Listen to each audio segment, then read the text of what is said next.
You are listening to Jerry Royce Live Worldwide Podcast. Have you been hurt, been backstabbed, got a talking back team? Well, you're not alone. No. Escaping to another reality through Dominic Wilkins' good books, audio books, paperback, ebook, good books. Available on authordwilkinsgoodbooks.com. Hey, how y'all doing? This is Dion-cheese. I'm the author of Who Am I? The Chronicles of Cain. I'm on Jerry Royce Live Worldwide. So I hope y'all enjoy the show. You are listening to PositivePower21.org with Jerry Royce.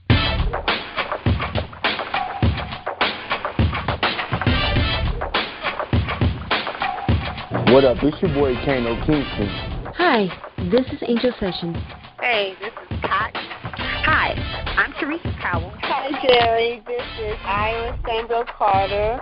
Hi, this is Phil Powers. Hello, this is Teresa Bobby with Jerry Royce Live. Hi, I'm Philip Barron. I'm live on the Jerry Royce Show. Hey, what it do? It's your boy Houston Saint. Peace, this is Dahlia the poet, spoken word artist. Hello, this is Mama Keith with Jerry Royce Live. All right, everyone. You got Robin Lynn, and I'm keeping it live right now on Jerry Royce Live. Hey, what's going on, everybody?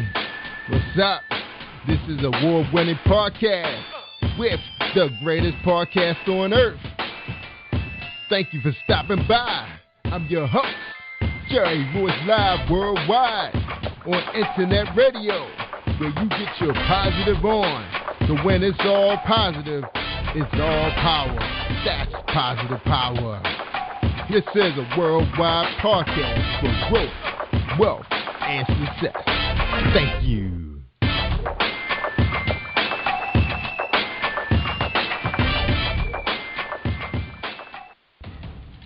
Think you know how drugs get in those little brown bottles? Think again.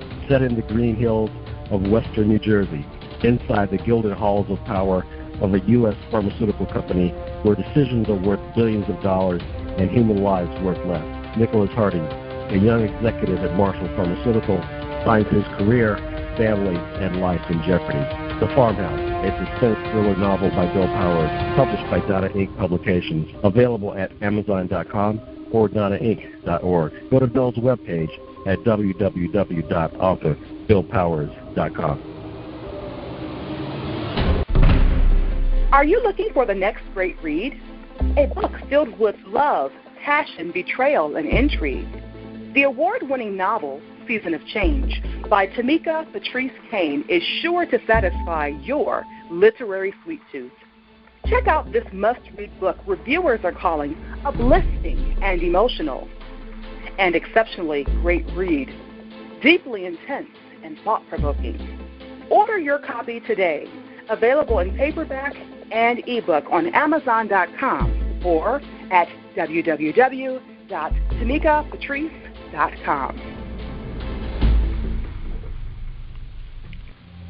Are you an author looking for promotional services or a reader looking for a great read at low prices? In this competitive world of books, Writing Royalty Promotions is dedicated to bringing authors and readers together to build a greater respect for literature through our various promotional services and online bookstore. So head over to WritingRoyaltyPromotions.com and check us out.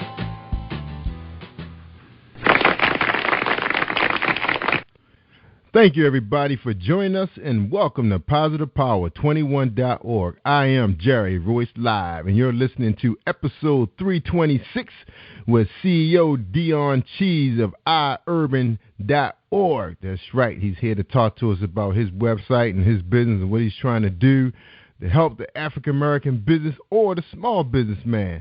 And we're going to get him on here in a few seconds after we hear a word from our sponsor, Mr. James Shea at jamestheshea.com. He's the romance man with the poetry books, so check him out. Are you looking for a great book of poetry that is romantic, heartfelt, and full of male emotion? Then get Thoughts, Love, and Reflections by James K. Deshay. That's D-E-S-H-A-Y. Go to www.jamesdeshay.com. You will enjoy Thoughts, Love, and Reflections. All right, that message was brought to you by James Deshay at jamesdeshay.com. All right. My guest is Dion-cheese. Again, he's the CEO of iUrban.org. iUrban author Dion-cheese is an African-American writer that penned Who Am I?, The Chronicles of Cain, Explain-it-to-her-moma, and Caught Slipping. That's right, he's an author too. Formerly a hip-hop recording artist, father, convict, and drug dealer, Dion was born in northern New Jersey, the seventh of 8 siblings, raised in the inner-city section of Plainfield, New Jersey. His life was anything but Norman Rockwell portrait. Life was hard, cold at times, and cruel. That's right. Crime and drug-ridden, Dion avoided the lures of selling drugs and or using them. Coming from a family where everyone has succumbed to one or the other, he somehow managed to have the force of will and vision to step outside his world, becoming the first in his family history to go to college, attending NJIT College to pursue a chemical engineering degree. That's right, chemical engineering. That got sidetracked, however, when in his late teens, during the 1980s, he felt the pull from his large break of his brother, who was creating in the world of hip-hop music, Robert, a.k.a. DJ Cheese, better known as DJ King Cut. In his late teens, was already he was a multi-award-winning DJ world champion and later inductee to DMC Hall of Fame. And I'm going to have him tell the rest of his story, so I don't read all of his bio because it's about 2 pages long. Hey, Dion, welcome to Jerry Royce Live. How you doing, man? Hey, man, I'm all right, and how are you? I'm doing awesome, bro. Thanks for joining us tonight, man. I know you're a busy man. You got a lot going on over there, being an author and a CEO of the big-time website that everybody's talking about, iUrban.org, man. And before we get into talking about your books, my audience, state of Maryland, D.C., Virginia, they love to know a lot about the artists before they start talking about what they're selling. So for the sake of my audience, man, who is Dion-cheese?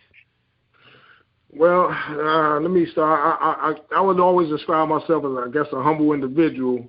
But, I was born and raised in New Jersey, came from a large family. It was 8 of us. I was the 7th out of 8 children. My aunt that lived next door, she had 7 kids, and my other aunt had 13.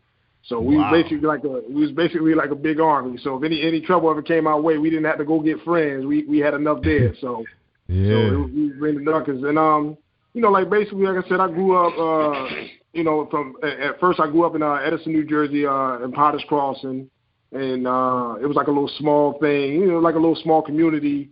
Actually, we was probably the only black section out there in the city of Edison, and there was a whole lot of, back then you had to fight, you had to get out there and have the little fights in the circle or whatever. And then eventually, at the age of 9 years old, I moved to Plainfield, New Jersey, and that's where I graduated from Plainfield High School in '86, and then I went off to college. The following summer, I went out to NJIT, and then later on down the road, I ended up having my son. But between then and there, growing up, we had our moments, no electricity, no food in the house, just things like that. But I know most people probably might look at that as sad, but a lot of times, even though we didn't have electricity, we would sit down by candlelight. And I would listen to my cousins and my mother and them just, they tell their little war stories, and, we'd be in there laughing. So it was that was the times that we actually bonded. And my brother, watching my brother, speaking of my brother, because my brother, he toured with Run DMC. He was the first, he was a world champion DMC contest back in '86, which was basically he was signed under Duke Booty, who wrote the song The Message. And but Duke was the type of person, he really didn't treat his artists fair. So, he was signed with Cynthia Robinson, and she basically took her artists, for their money. And then basically my brother and them didn't really get paid a lot of their royalties and things like that. And that's some of the stories that nobody never really hears about. Yeah. And he ended up, he had Beauty and the Beat records. And the record, my brother record that went gold at the time, he toured all around the world, but he never really had any money because, he wasn't really getting paid. So, so Duke had a whole roster of artists and things like that. So when they did the song King Cut, he basically used some of Run DMC. They decided they wanted to sue him, so then they ended up buying the group from them, from Profile Records, and he started touring. So then at that time, that's when I started doing the hip hop. But we had the little brother rivalry. So it's if I would grab the mic, he would turn the mic off or whatever. So I just kept doing what I kept doing. And then eventually I ended up, matter of fact, it was crazy because he wouldn't let me rap for him, but then he had introduced me to my manager, Bruce T. Dugan. And Bruce, I was 17 at the time, so he stepped in, he mentored me, and we actually was doing pretty good. I was like the first artist to get in Teen Machine, which was like an all-white magazine then. I was in Black Beat magazine with like Janet Jackson and all those, so I was actually like the center for Heartthrob of the Month at that time. So it was like, yeah, I was kind of flattered by that one. So I ended up I was only supposed to get a half a page, and then once I talked to the magazine owner, Marie, basically I was given like 4 pages. So I was like a full-blown, I got the front page of the magazine. Wow. And after that, like I said, I had my son shortly afterwards. So, like I was being around the neighborhood, you see the drugs going on. I was like, nah, I'm not trying to do it. So I worked my little in jobs, had little fast food jobs, restaurants, whatever I could get. And when I had my son, I didn't want to see him go through some of the stuff that I went through. So, my son's mother, at the time I was like, she was 19. I had just turned 20 when we had him. So I got into like a little spat with her stepfather. He shot a gun in the basement. So I told her, I said, well, look, let's get your stuff. Let's go. So I was like, give me whatever you got. And talked to a couple of friends, and that's how I ended up starting, hustling a little bit. So then, like I said, I had started, I was already rapping and stuff. And so what I did, I just started getting more serious about it. Started investing, because like Bruce, he was doing good at the time. When I first met Bruce, he had a nice big company. So he was like, come on and work for me. But, at that time, I was like, man, I got to eat. I couldn't really, I really couldn't, I wasn't like focused like I was supposed to be. And then his business had ended up going under because he had a partner, and his partner made some bad moves. So he ended up losing his trucking company. So, but we always, we was always still together. We were still doing a lot of things, and he was like, doing his little business. He was building back up, but he still was helping me with the music. So eventually I ended up catching my first drug case later on, about a couple of years later, and I ended up doing like, I went to trial. So I got 3 years, but it was crazy because they had offered me, that's when the school zones came out. When they had the school zones, it was like, at the time they was giving people like, 3-year mandatory sentences, and they were 5 to 3. So they offered me a 3-year sentence with a 1-year mandatory. So at the time, I was young, I was like 20 years old. So they offered me the time, like, I think I was 22. Yeah, I was 22, just about to go on 23. So they offered me a year. So I'm like, man, I can't do a year. I was like, man, a year? I said, oh, no. I said, that's too long. So my brother was like, my older brother, he had been through time. He did stuff. So he was like, look, man, he said, that's a good deal. You better take that deal. I said, a year? I said, oh, man, I can't do a year. I said, nah, I'm going to trial. So I ended up going to trial. I ended up getting 3 years. So I served my time. So then, that was like in 95 I got out. So I didn't have no parole or anything. So I came home, got a job, was working, doing like a little construction job. So, and having a record, like my brother got me the job. So then like about when my brother came home, my brother, he was getting high and everything like that. Then he stopped getting high. So he had got to sit like together a little bit. But he had ended up dying from cancer. So, yeah, I used to get the job so when I got the job, we was getting a ride with this guy. So he quit the job. I'm trying to get another job. So, I got to the point where I was looking for jobs and when nobody hired me. So, I walked down the street, people beeping horns at me, like, yo. So I'm like, man, I'm sick and tired of walking, taking the bus, doing whatever.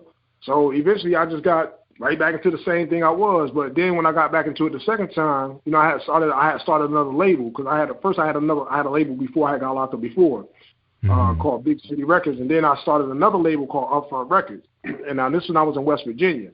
So while I was in West Virginia, I was making probably like $20,000 in 3 days. So I started, but I was always an investor. I never was like, I didn't get high. I wasn't getting drunk. I didn't drink. I didn't smoke weed. I always kind of took care of myself. But I always had a straight mind. Like I said, because I was like basically, I was college bound. I was going to school for chemical engineering.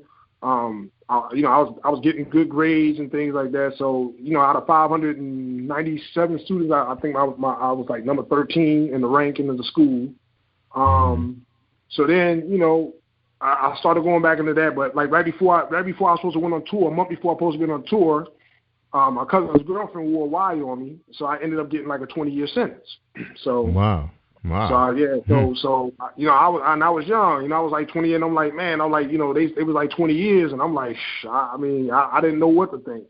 So And that was with a cop out. That was with a plea. So people don't understand about the federal system is the fact that they treat crack cocaine and they treat cocaine quite vastly different. So if you get caught, basically, let's just say if you get caught with some crack cocaine, which is basically at the time that I got sentenced before they changed the law, if you got caught with a packet of crack cocaine, you would get 5-year sentence. In order to get the same thing for the cocaine, you actually have to have basically of 500 grams to 1 kilo, which is basically the size, of a small bag of sugar.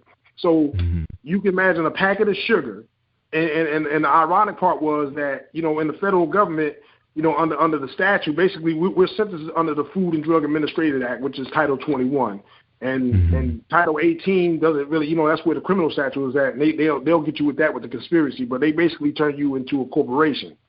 But it takes almost 85 times the amount of cocaine to get you that same sentence that you would the crack. Wow. So the crack basically, so for having like a small amount of crack, and what the whole thing was, even like when I got caught, I didn't have no guns on my case.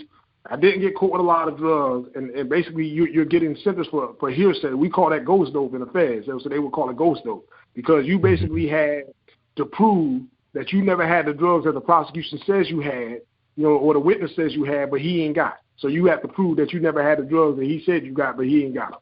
So you have no laboratory, no hardcore evidence, basically with hearsay. And then they would aggregate the amounts of drugs you had. So if you had somebody maybe like he was a crackhead and he might have bought maybe a few grams here and a few grams there, they would add all that up, and then they would come up with their sentence. So, but like I said, if you had like a half a key of crack, and they would have caught you with a half a key of crack, you can forget about seeing the streets ever again. But it would take somebody to get caught, like like I was talking to guys, you got like white guys would come in there and they might get caught with like 16, 17 kilos. And they get a 10-year sentence.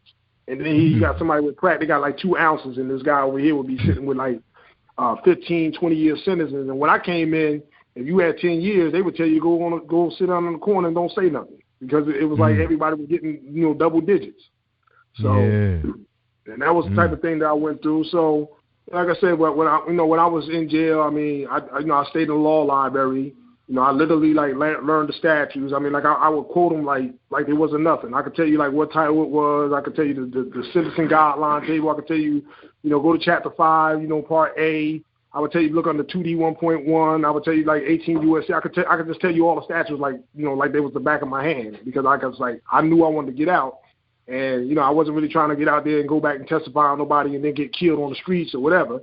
You bring yourself down, then you got to handle what you got. So, because a lot of people, they snitching. But like I said, a lot of people say what they won't do, and you'll never know what a man to do until they get into that trouble. Now, when they start, because like I said, in the state, you got taught them 3 years or whatever. Now, when they start whispering them football numbers and they start talking about 15, 32, 25, then there's a whole different ball game. So, like I said, as I was in prison, I caught my case in West Virginia, so I was far away from home, because my mother and my father was originally from West Virginia, but like when I was born, it was already they was already moving up north. My mother had moved up to New York first when she was like 17, and then I was born, like I said, I was like the 7th out of 8 children, so then that's when my mother had settled in Edison. But like I was saying about the feds, I started off, I was in West Virginia, and I stayed there for about 2.5, 3 years. Then from there, I went to Lexington, Kentucky. I stayed there for 6 years. Then they sent me back to West Virginia up in the mountains in Glenville. I went to the camp, stayed there for 5 years. Then I ended up getting into a fight with this big white guy, and I had to put the hands on him, because he had a lot of mouth. Because like I said, he was going into that territory, and basically, and I'm not one to be, I'm not racist or nothing, but basically it was like being in hillbilly city, for a nice word. They thought they could talk to you any kind of way or whatever. So we had words, everything went down. Then I ended up going from there. I was in a hole. So like I said, I used to write a lot of poetry. I would write letters for guys. I would do a lot of legal. So people used to always like, man, why don't you write a book? And I was like, man, I can't write no book. I said, I never wrote no book. So while I was in the hole, I had a friend, and he was writing this book called I forgot what he called it. It was about, I forgot the name of the book, but he was writing a book. So he asked me, he had got stuck. So I said, well, I started writing a chapter for him.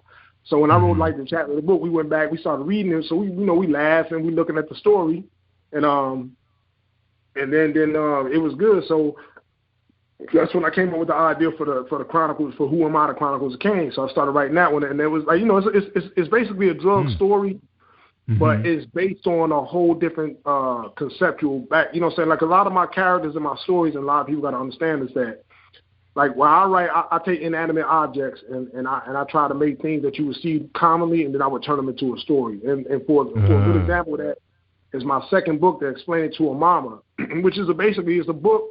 Now, what's crazy about the book is about sex, but it's not really like a sexually oriented book. And what I mean is it was about a guy, basically, his name is DJ. And DJ went to jail, but, he came up with some skills, okay? And, he became a plumber. He got a little skill, so he gets out of prison. And my other character, his name is Dick Johnson. Now, Dick Johnson is actually his penis. So the penis is like telling the story. So he's like getting him in trouble. So that's who the main character is. Like, so it's like, but the way he's telling the story is like the little head is telling the big head what to do. So basically, since DJ cut off his love life, he was like, he's not sitting back. He wasn't taking it no more. So he basically gets DJ in a whole lot of different trouble.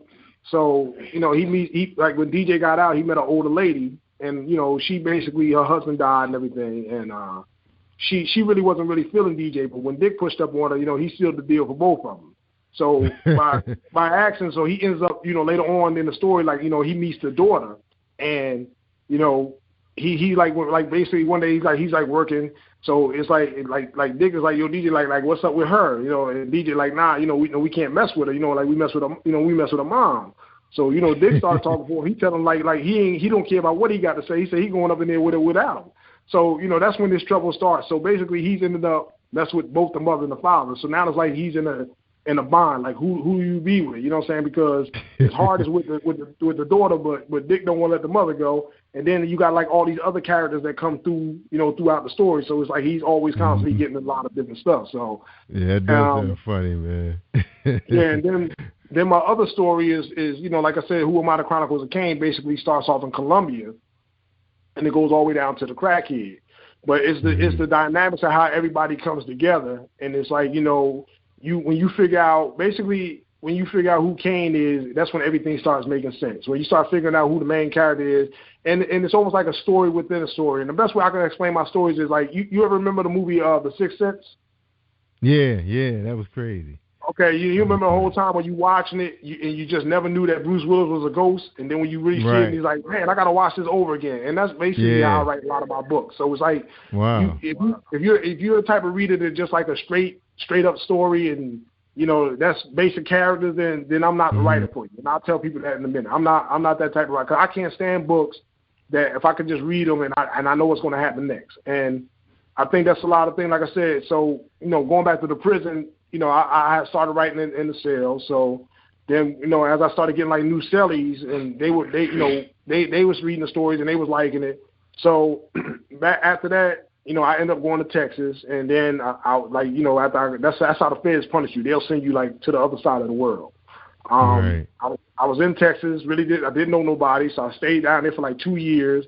Then they let me out, and it took me like a 3-day bus ride to get home. So when I came on the streets, I basically had, and this is after all the time, and that's a lot of people think. They think like when you're in the feds, now they're going to take everything from you. They're going to take every damn thing they can get from you. And when they send you on the street, you're not really going to have any money, because if you got a fine, they're going to make you pay the fine. So if you're making like, like you might work in the factory. They got these factories in there called Unicorn. Now, Unicorn makes everything from Army fatigues to helicopter wires. I mean, they make it all. So, depends on where you at. They got factories within prisons that actually make products for the military, furniture, stuff for schools, a whole lot of stuff. So that's like it's a $1 billion prison industry. But when you get paid, but you don't get. So they give you a salary, but it's not really like what you make on the outside. Nah, because they always try to say what they take here. So you might make $150 a month, but they're gonna take half of that. So then you got $150 a month, and in the feds they don't give you like a bunch of soap and all that. They might give you some soap, but it's like little bars and whatever. And the deodorant is like it's not. So you want to go to the store and you got to buy the basic necessities. You're gonna buy that, and then if you work out and you stay in shape, you're going to get hungry, and the meals ain't going to do it for you. So, you know, you want to need more. So basically, you end up spending a lot of that money back. And then, like I said, I educated myself. I taught the religious classes.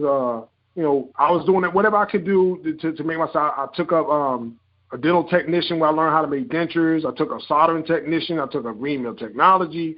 And, well, you know, I could use some of the skills, but like I said, when you get on the street, nobody really wants to hire you. So I came home, like I said, I had less than $100 in my pocket.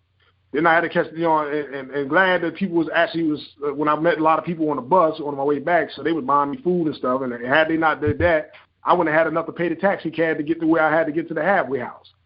So they gave me basically like $40 and a bus ticket, and that's what you get. So you know, I got out, got a job, it was working and everything. So as when I got out, you know, I got back in contact with my manager because I hadn't talked to anybody who I really knew on the streets. Because I was so far away, and when they cut me off, I lost all my contacts. So basically, I was out of everybody's life. I didn't get to see my son grow up. You know, I seen my mother maybe like once because, like I said, I was so many miles away. I wasn't going to tell somebody to fly 500 miles to visit me for a couple of hours. It was like crazy. So a lot of people, when they got the families coming to see them, they actually got to travel to other states to see their relatives because they consider you to be close to home, and you anything within 500 miles of your home residence, that's what the feds consider you to be close to home. Get out of here. Yeah. So how long were you gone? How long were you locked up in it for the feds? I was in there from 97 to 2011, and I was actually, this was supposed to be the year I actually got out. So what happened was, and back in 2008, that's when they proposed for the crack amendment change. That's when they first did the first crack amendment. And that's when Obama, when he started running for president, so they had ended up, you know, everybody started, really was because it was what really changed the law was the fact that the housing industry went down. When the housing industry went down, that affected the prison economic center. So what they wanted to do, it's like a relief valve. They don't want to let everybody go, but they want to make it just enough where they can let certain individuals go. So they tweak the guidelines. So and the crazy thing I can say with the Supreme Court, everybody knows that, you know, crack cocaine and cocaine is the same thing. You can't have crack cocaine because, you know, cocaine is a hydrochloride, which is basically a salt, and then the crack cocaine is an alkaline. So in order to bring it back to its own self, basically when you're cooking it up with baking soda, you just bringing it back to its original, you know, alkaline, you know, instead of the salt. Now the hydrochloride form is the salt form, which basically, you know, that's how you get the powder, and the alkaline is the base. So with the base, you basically bring it back. So you can't have one without the other. So it's almost like the thing like you got your kids and you wanna tell your kids to you say, well, look, I don't want no dairy products in the house. And then one kid got a milkshake, you give them a 2-week punishment, and then the one that got the ice cream cone, you want to send it to him for 6 months. You know, that type of it's that type of thing. Right. So that was basically how, like I said, how it ran in the feds. And you know, like I said, when I came home, you know, I started working. I got with my manager, and that's when he was like, "Hey, man, you know, let me build a website." He's like, "I'm going to build websites now." So, you know, I got into that. I got my first website. It was like a WordPress website. You know, I got the little hang of it, and he was like, "Man, you know," because he always knew. He said, "You'll be good at it." You know, so I caught on, and like I said, because you know, in the Fed, you don't have no computer. You don't have no computers. You ain't get no. I mean, you can get cell phones. People get them, but it ain't worth the hassle to go through to hide it and all that stuff like that. So right. You get some computer skills, but it's very close. You don't get that on the internet, and it's like everything is monitored. So you really don't. Everything was new to you. So everything was new to you when you got out. Hey, look, Dion, we're gonna take a quick break, man, and then we come back. Man, we're gonna finish your story. Then we're gonna talk about your books real quick while we still got the time for the show. Cause, man, you're right, man. You probably did need a 3-hour show, man. You live quite a life, man. All right. Yeah. So hold tight, bro. We're gonna hear a message from Reese World Publishing. All right, hold tight, everybody. Message from Reese World Publishing.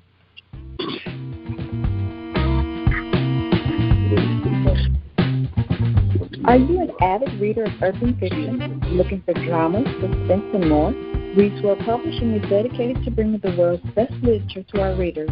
Urban fiction, erotica, sci-fi, mainstream fiction, and children's literature are just some of the genres produced by our diversified family of authors. You can reach us on Facebook, Twitter, Instagram, and at our website, www.reeseworldpublishing.com.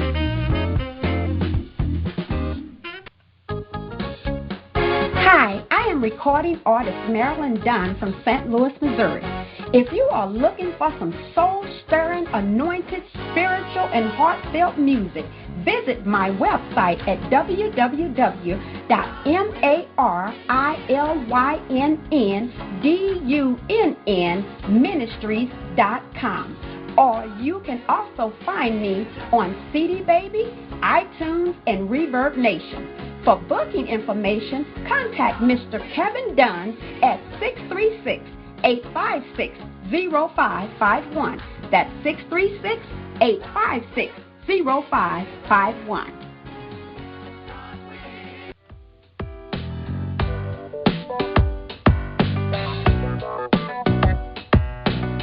Hey everyone, this is Tanika Gonzalez, spoken word poet.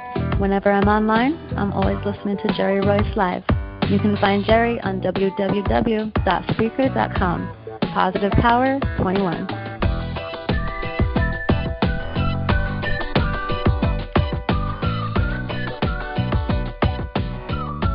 You are listening to Jerry Royce Live Worldwide Podcast. All right, we're talking to dion-cheese, CEO of iUrban.org, and author, Who Am I? The Chronicles of Cain, Explain-it-to-her-moma, and Caught Slipping. All right, Dion, we got you back, man. Quite a story with a life, man. It looked like a lot of it was caught up in the system, but you're back now. And one of the things that, we really respect you, that you're helping a lot of people understand the internet, the business part of it, which a lot of people still don't have a clue. But you have brought us some really good ideas when we was chit-chatting about how individuals should market themselves. Like, let's share some of that, man, while we still got time on the show. Some of the ideas you had with your website and how it can help individuals like authors, musicians, and folks just promoting through Amazon, those kind of folks. Okay. Yeah. I mean, like I said, iUrban.org is basically, like I said, it's a platform. It's like a magazine. We have like a video section. We have a social site section.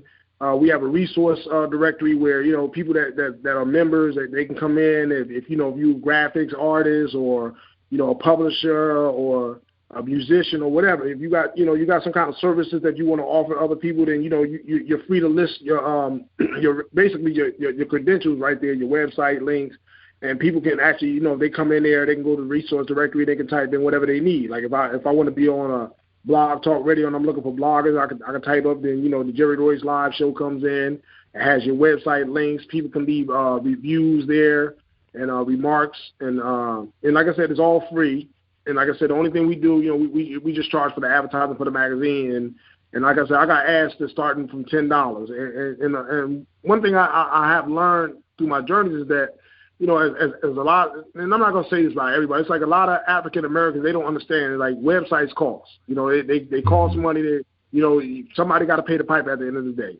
So if you like a site and you're utilizing it and you see a person that's helping you, support the site. It's like if you take out a $10 ad, and a lot of times what I do is I try to give people back more than what they usually get. So, and I tell them, I say, look, go out on the web, search the web and look at the prices. I said, they'll be unbelievable. I mean, people walk in me and they say, well, how much you charge to do a book review? And I say, well, I usually charge like $50. So they're like, $50. Like I say, listen, I'm not here to read your book while you sit on your behind, and I'm gonna go ahead and read your book, write a real beautiful review on it, and I'm not gonna just write, hey, I like the book, but I'm talking about a detailed review, something that's verifiable, something that actually helps you in your creativity, and actually, and I have did a lot of reviews where people, when I posted them, like people buy the books just because of my review, and like I tell them, I'm gonna give you an honest review. I'm not for sale. You're not buying me for $50. You're buying my services, and for some reason they feel like, well, since I'm an author, or I'm this or I'm that they feel that they owe them. Like, you ought to be glad to read my book. And it's like, no. I mean, it's a lot of people out there that have talent, and like I said, people like you or whatever. If you don't have the money to support them, then you give them other things. You share their work. You tell others about it. I mean, like I said, everything is not always about money, but it's about giving back. So, and like I said, when I was locked up, nobody gave me anything. And then, like I said, when I started doing the books And I was like, well, wow, it's not really nowhere to advertise. And I mean, you got a few sites like the ALLBC and Expression, but like I said, I looked at a lot of those sites and they were kind of like dated to me. So yeah. And you know, I applaud them for what they did because they opened up a door. And I can tell people, like I said, the web is something to be utilized because you have a lot, like, you know, the web, you basically worldwide. Everybody can find you. I mean, if the web is doing what it's supposed to do. So I tell them, like, you know, I try to tell them stuff about like SEO, which is search engine optimization. I tell them how they can save money on, you know, I tell people, look, I got a way where you can produce a book for under $100 nowadays. And, you know, you got sites like Amazon, you know, and it seems like you're getting free services, but it's really not free. And I tell people, I said, look, nothing is really free on the web. You know, it's always got to be a cost involved somewhere. So, you know, what's crazy is like, for instance, like with Amazon. Now, Amazon, you know, you can basically publish your book for free if you know how to edit it or whatever, and you know how to do a little bit of graphics or whatever. But what people don't understand is like CreateSpace is owned by Amazon, so they'll print your book up. And you know, probably the cost of them to print up a 300-page book might only cost them $1. So they're going to charge the authors, you know, maybe like $4.89 for a full-fledged book, you know. But the point is, which is cheaper than most of the industry, because a lot of the industry, like, you know, like I tell them about like a lot of these shady publishers. So if you see anything with Author House on it, don't deal with them. The Author House, they're a bunch of crooks. So I expose them. And you got a lot of Facebook publishers and whatever. But, like, speaking of a place like Amazon, which they use the Mobi format, and basically everybody, you know, they sell you these commercials, how good the Kindle is and all that. But you know what? I'd rather have an Android over a Kindle any day. Why? Because Android is an open platform system, and I can use whatever I want. So with Kindle, you only can use the Mobi format. It's basically, I look at them like being like Verizon. You know, Verizon uses CDMA technology. It's outdated. The only reason Verizon is in business, why? Because they have enough money to build their own phones. So they're in business. The rest of the world uses a GSM technology. It was almost like Beta and VHS. Beta was a better system, but VHS won because they did better marketing. So people need to educate themselves. And like when you do your book on Amazon, you know, just for them to put your book from CreateSpace to Amazon. Now this is crazy because they own both sites. So it's just like with me, I got two sites. If I really wanted to put somebody else's book and link it up to my dion-cheese site, all I got to do is, like, once I do the article and I wanted to do it exactly the same way, it's just basically copy and paste it, embed the code or whatever. And it doesn't cost nothing once you get the system. So it's like, you know, when you sell a book on Amazon and people looking at it like, wow, he's getting a lot of money, but they don't realize that Amazon is taking at least like 70 to 85% of the profits. Yeah, so they're taking a lot. Yeah, so a lot of the authors are like, well, me, I'm not selling my book for 99 cents. People sell books for 99 cents. I'm not doing it because I spend a lot of time on my work. And if somebody is, because basically what people don't realize, if you're buying a book for somebody and you're paying 99 cents, that person more than likely if he's self-published, he's getting 35 cents. And if they're signed to like a lot of these what I call Facebook publishers, they usually, you know, they take half or whatever. So when I see people on Facebook posting day and night, and it's a bad platform, and you're working for 17 cents a book. You know what I'm saying? Yep. It's like my friend. I got a friend. You know, his name is Clarence Wiley. Port. You know, and he got a book coming out, and he called it, what do you call that? The Elephant Man Syndrome. Elephant Man Syndrome. He said because they're working for peanuts, and a lot of the publishers, what they'll do is, and a lot of people, and what's crazy because they'll sign with these people. And all they're really doing is they'll just get a cover made for them, and the cover might cost them anywhere maybe like $125 on average. Okay, so you get somebody an ebook cover, which they can actually go on Fiverr, probably make one for $5. It might not be the best, but you can get a cover done.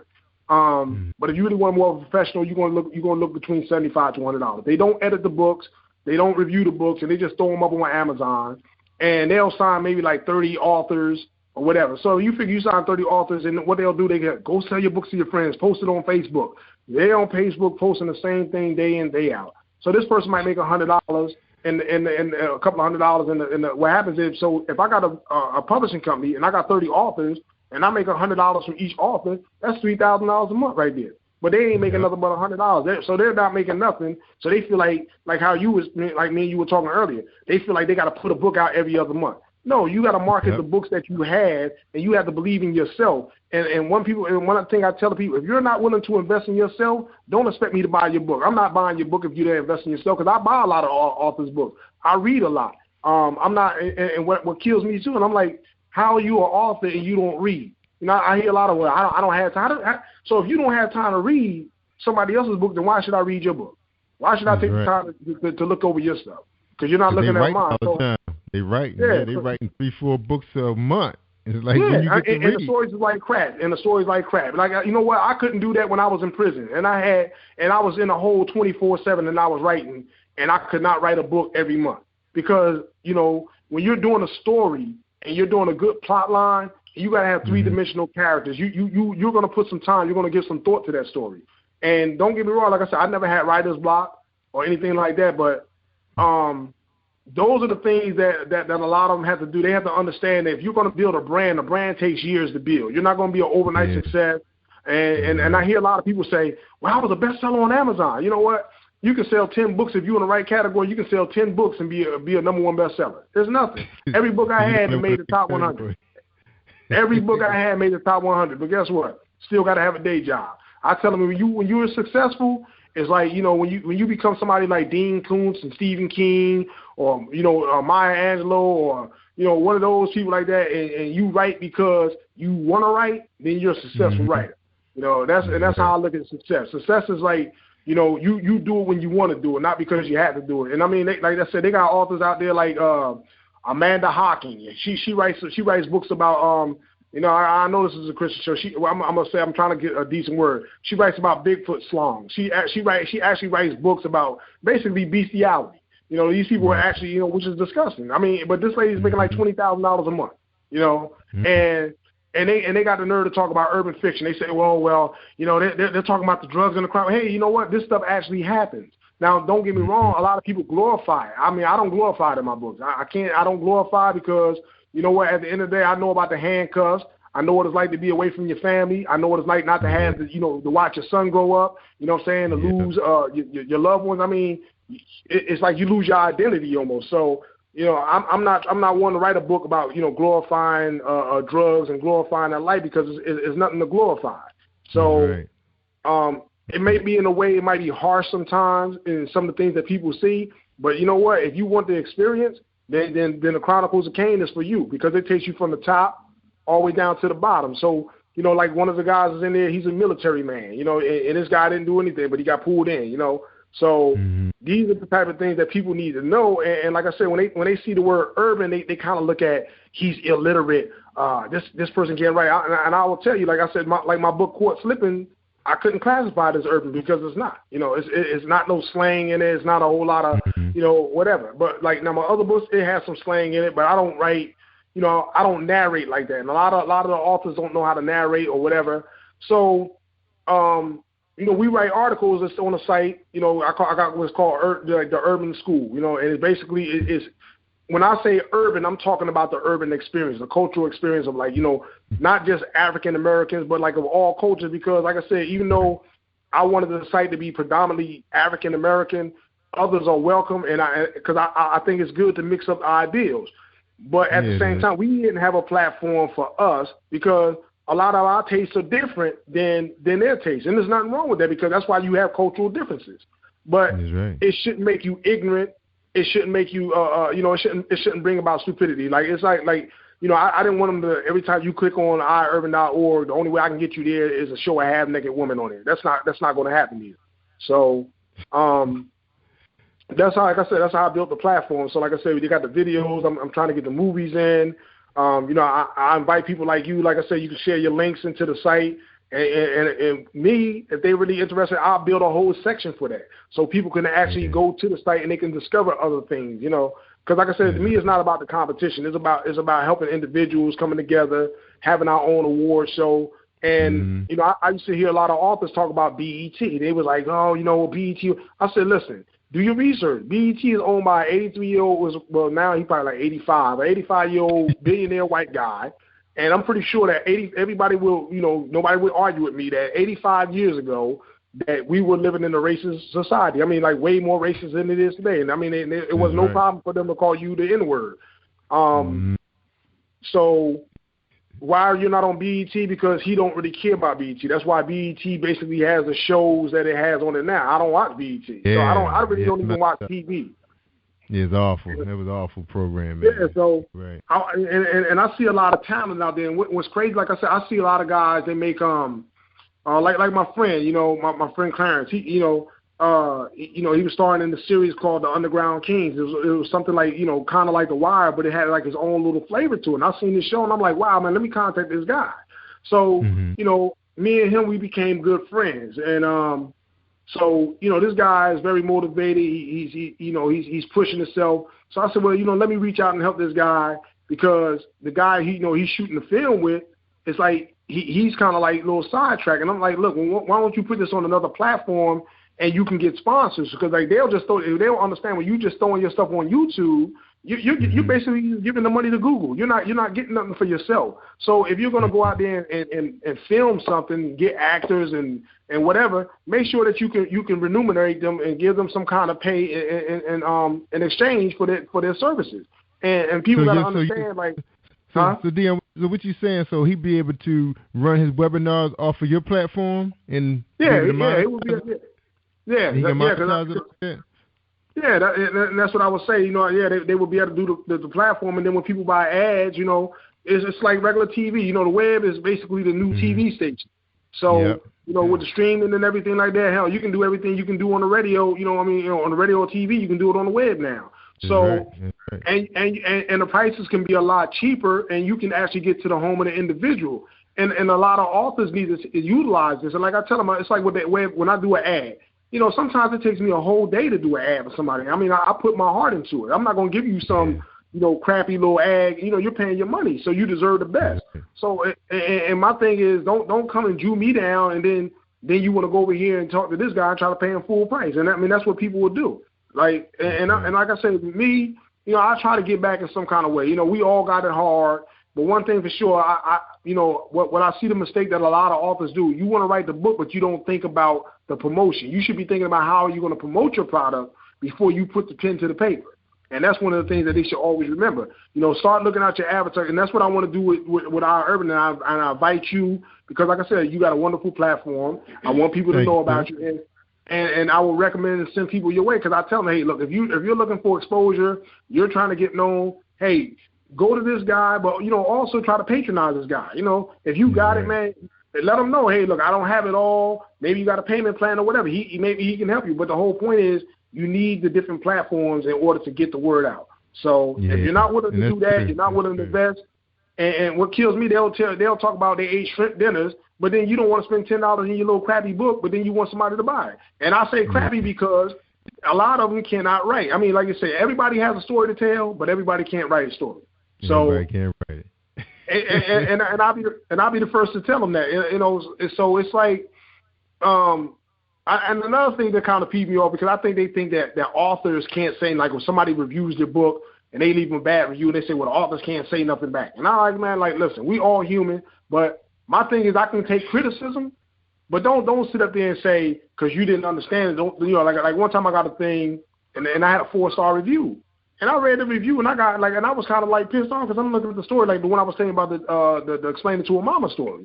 So the character, like in my other books, I don't really tell you. I let you figure it out, because there's a lot of characters that, like in my books, some are all real, and then some of them are not real. So you'll know it as you read in the story. But the main character of the Dick Johnson story, he's telling you, he tells you exactly who he is, and you're reading the story, and you're telling me, I'm confused, like, who is this? And I'm like, are you serious? so I mean, those type of things kind of like, yeah, it's busy. But you know what? At the end of the day, everybody has an opinion. And as long as I do my best, that's all that matters. And and a lot of people, what they do, they'll give up. And one thing, like I said, you look at books like 50 Shades of Grey. It took that book 5 years to make it big. Look at what's that other book? The Lord of the Rings. That was written back in the 1930s. It's just now becoming a blockbuster. So I tell people, like I said, you just never know when your time is going to come. But you got to be in it. Like Lotto, you got to be in it to win it. And if you're not in it, then you're not going to get nowhere. I mean, it's you got to be willing to invest. Marathon. That's right. Take your time. Gotta be willing to invest. All right, Dion, we're going to take a quick break, man. And we come back, man, we're going to get your final thoughts to my audience. I mean, you pretty much broke it all down, man, the way it should be explained. Matter of fact, man, you ought to do a webinar, man. You ought to just go ahead and tape a segment on how you feel, what people are doing wrong out there, because they are doing wrong, and they all following each other's lead. Somebody got to take the lead, and it's hard to just get on here and bash a person's method of promoting themselves because they're making peanuts, like you said. It's the Elephant Man syndrome. But they got to understand they are playing the game wrong. I mean, like you said, the internet is just like TV, but it's an open platform. It's just you have to find the one that's going to work. And right now, it's like they working hard. And then they spinning in mud right now, and they can't get out. And that's why they still work. And that's why they still working that job that they don't like. Because they're not spending time branding their name. Instead, they're just throwing titles behind titles. Everybody want a trilogy. I'm starting to see a lot of that too. A lot of trilogies, and it's like, well, I didn't understand the first one. Because they're not really. And then the pages are only 130 pages, and it's like, what, is that it? There's something missing. So it's like. We need somebody to take the lead and throw a webinar out there and explain how you're really supposed to play this game. How it really works. So hold tight, man. We're gonna listen to this commercial real quick. When you come back, man, you can summarize your thought, and then we all right, man. Okay. All right. Yeah. Here we go. Bill Powers, everybody. Think you know how drugs get in those little brown bottles? Think again. Set in the green hills of western New Jersey, inside the gilded halls of power of a U.S. pharmaceutical company where decisions are worth billions of dollars and human lives worth less. Nicholas Harding, a young executive at Marshall Pharmaceutical, finds his career, family, and life in jeopardy. The Farmhouse, a suspense thriller novel by Bill Powers, published by Donna Inc. Publications, available at Amazon.com or DonnaInc.org. Go to Bill's webpage at www.author.BillPowers.com. All right, that's right. Bill Powers, man, check it out. What a story. He took his time. This guy, he lived and worked in the industry for years, got an opportunity to retire, and he knows the industry. The pharmaceutical industry is a deep, deep secret. And check out his book. All right, everybody, we talking to Dion-cheese. My man, he need to do a webinar for us, man, because he knows how this machine is supposed to work. He knows how it's supposed to work. And like you said, there's not a lot of places that people can advertise. They think Facebook is it, but Facebook has figured this thing out too. And they know that if you're not working this thing the way you work it, and their whole objective is to keep you on it. If it's 24 hours in a day, they want you to be on it for 24 hours, and that's their whole objective. So if you really want to use Facebook the way it's intended to be used, you have to buy advertise. That's the name of the game. You got to spend some money, because free is like a flyer. If you hand out 500 flyers, how many people you think going to come to your party? Probably 5. So you probably got to triple that number to see 15. So that's exactly what Facebook is. When you're out there posting all night, it's like handing out a flyer on the street.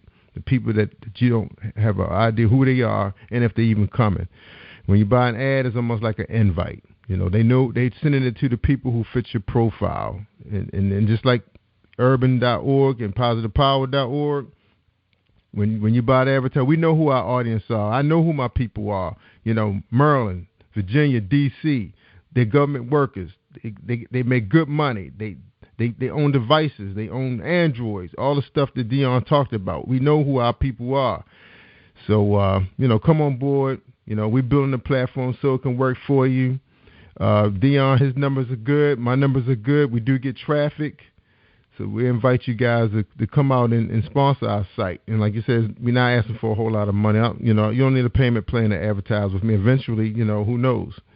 But right now, you don't need a payment plan. I'll work with you. So we're going to get Dion back on here. We're going to get him to close us out. And don't forget that you can get the Chronicles of Cain, Explain-it-to-her-moma, and Court Slipping. I think all three are available on Amazon. I did see Chronicles of Cain, Who Am I, on Amazon going for $2.99, the Kindle price. And that's pretty much it. That's Dion. He told us a lot. He gave us a lot today. I'm classified this as a webinar. All right, Dion, I'm going to let you back on because I had you on mute, man, because y'all had some background noise going on, man. Welcome back, man. Dion. Hey, all right. Welcome back. All right, man. So you ready to close this out, man? Summarize what you think people need to know? Yeah, people, like I said, make sure that if you got a brand, make sure that you advertise, make sure that you get the word out. Start utilizing, the platforms that are built for us, that's built for the type of audiences that you're looking to market in. You can't go over there. I hear a lot of people cry about being in Barnes and Noble and everything like that, but and they're not going to. Some of the titles that they have, especially when it comes to like Urban Lit or whatever, they're not going to put your books on the front shelf. They're just not going to put the black faces on there. And like I said, they want to see a real ad. Come on to iurban.org, and they can compare my ads to Amazon, and I guarantee you'll get a better deal on iurban.org. And like I said, especially with your show, they get to hear your side of the story. And this is wonderful to be on the radio, to be able to connect with the people, to let them hear what you got to say. And me, I'm all about the positive. So, and I tell people, if you got a view and you got something to express, go ahead and express it, but just express it in a way where people are going to understand it. Make sure your message is clear. And like you said, it's going to resonate. And then, like with sites like mine, sites like them, like one guy, he asked me one time, he said, well, how many people do you get? And I'm like, well, are you buying an ad? And if you're buying an ad or whatever and you support, then I'll take the time to send you the Google Analytics and show you how much traffic I get, who's looking at what or what they do. And that's the whole thing that, these sites, and like I tell people, it's not free. The site is free, but what I'm saying, being on the web is not free. So you gotta help support the people like you. Like I said, you can't work a 9 to 5, then set up and get a show for people like me.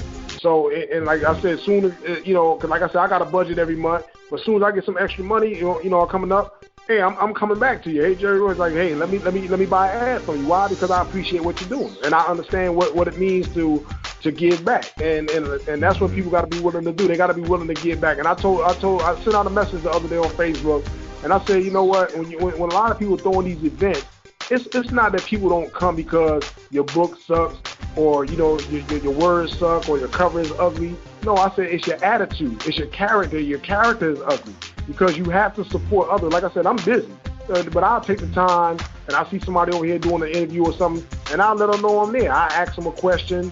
I'll share it, through the media form, but you know what? At the end of the day, they don't even come back and say thank you. A lot of them. So, and the next time that they come back, the door's gonna be closed. Like I tell them, I was like, look, it's not that I need to have them, because I remember when I first started my dion-cheese site, I only had like 12 people come to see me, and then a few months later, I had like 2,000 people come to see me.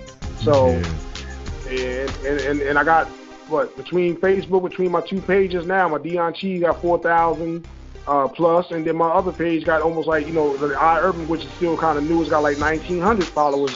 But like you said, with Facebook, they cut you off. You really don't get the news feed, and they're cracking down on the people that think they're getting these free advertising. They're not going to keep doing it. So. Yeah.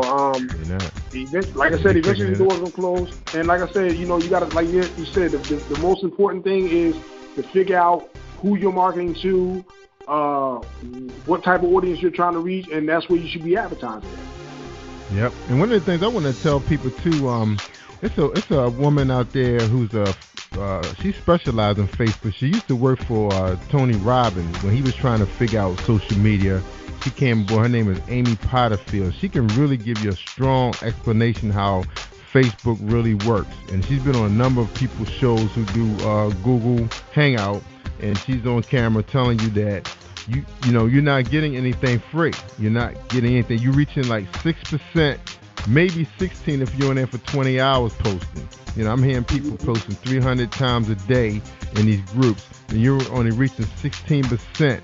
So if you got 3,000, 4,000 followers, you're only reaching 16% of them, especially because they may miss your feed. And people are now allowing you to post to their timeline, so they're not going to see what you're doing. So you have to find a platform similar to yours, similar to mine, where people can come right to the website. Like, you can listen to my show right from my website, and while you're there, you're looking at people's ads, and you can click on it and buy it, right? Right on the spot. And another thing, not to cut you off, another thing a lot of people don't realize is that when they first do an ad, and that's why it's good to buy monthly packages, because it takes a person 6 to 9 times to see an ad before they even respond to it. That's right. So a lot of these companies. Yeah, a lot of these companies like Coca-Cola and all that, they got these big boy budgets, so they can do that. And that's why, I remember one day I was watching on Facebook, and I seen the guy say, he was like, well, how much would you do for a book? He said he wouldn't pay no more than $50 for an ad. So And he was like, well, maybe if I was on Oprah, he said he might spend $100. I'm looking at this guy, and I started laughing. I said, because it costs $50,000 minimum to advertise on Oprah Winfrey's site. That's the minimum. It's $50,000. So they think that the websites are cheap, because like I said, the greater the traffic, the more the price is going up because you're reaching a greater audience. And like I said, you got in order to have that traffic, you have to have the equipment in order to handle that traffic. Because it ain't like, you're just throwing it up on your computer and you got this website running and a million people is logging on your website. It doesn't work like that. And that's, knock it down. It shut down in a minute. So that's right.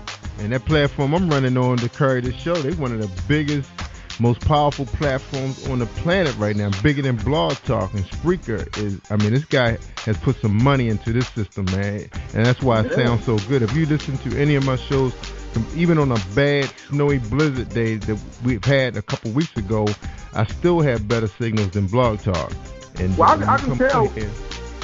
I can tell because I did quite a bit of talk shows now, and I can understand every word you're saying. I don't have to say, huh, what? I didn't have to say that one time.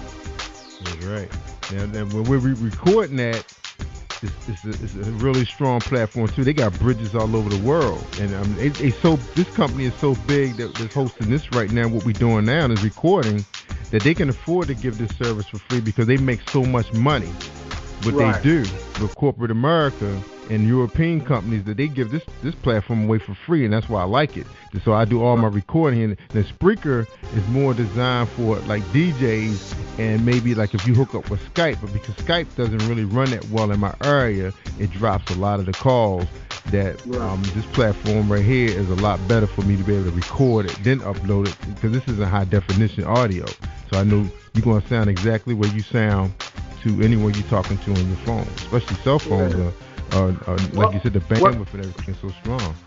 Yeah, what I like to do, like I said, because I'm gonna see about it, like I said, with the MP3 thing, whatever, or if you run on YouTube a lot, what I can do is I'll try to, if you start letting me know, I'll create a spot just for you on the site that, like I said, when people come through there, I'll link, any recordings or embed it to my site where they can be able to listen to your broadcast. I've seen your plan. Yeah.